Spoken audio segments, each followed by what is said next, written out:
Young Steve, do you know about the recent troubles faced by the two laborers? Ever since you introduced the iPhone, I even get push notifications from my neighbor catching a cold, let alone something as significant as this. How can you grasp laborers' mindset? After all, most of the time you're just cursing them for making a bunch of junk. Oh, indeed, if there's one thing that sets me apart from them, it's that I got ousted from the company I created myself. Oh, Steve, that's a bit embarrassing. You know, the conflict between individuals and capital is eternal. Laborers are just the largest group among them. You'll get it when you go through it yourself. The things we can decide are very limited. True, you said handwriting pens were crap, and they went ahead, created them, and slapped a $129 price tag on them. From a capital standpoint, profit and growth are the only morals, which differs from the standards of workers. Don't judge me by my age. I understood this truth at Atari, so I quit my job, traveled to India, and started believing in religion. Oh, the conventional path of awakening for the working class. You can also go to Tibet and then post on your social media. 我现在才知道落日这么美. To ease this contradiction, we use ideals as a lubricant, or you can call it company culture. That's a bit extreme to say. Changing the world is indeed our ideal, isn't it? But why should your own ideals and the company's ideals necessarily be the same as the employee's ideals? What if your ideals are different? Leaving is like Wozniak. And me, even if you've made significant contributions, when your interests diverge from the company's, you still have to leave. That's not a problem. Thinking that it's a problem is the problem. Aha, because most companies are just profit-seeking and ideals are just a management tool.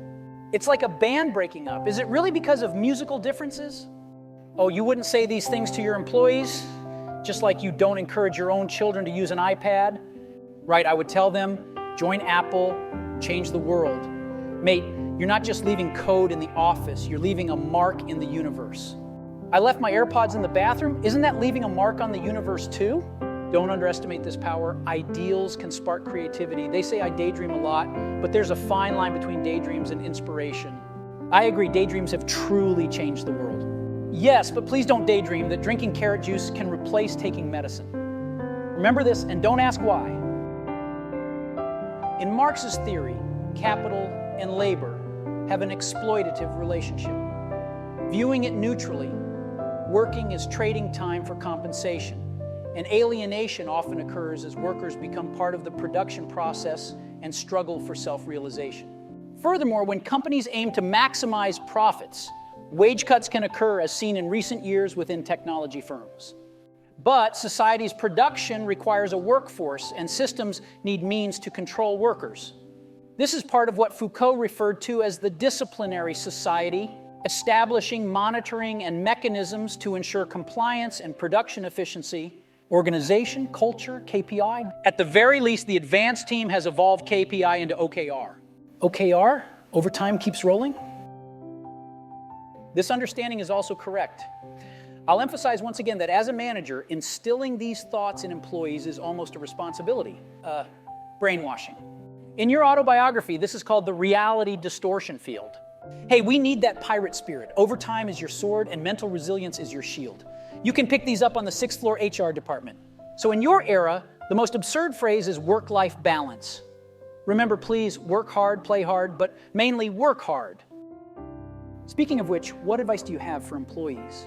Understanding these dynamics is vital, but when we talk about entrepreneurship again, being an employee can still be a good choice. Agreed, for most people, being an employee is still the most stable and effective path to wealth. Hey, you didn't do it that way. Isn't saying one thing and doing another our specialty? Aha, no right or wrong choices. What matters is making a choice. An unexamined life isn't worth living. Will you also give everyone the line, stay foolish, stay hungry here? Just remember half of it. Which half? Stay foolish.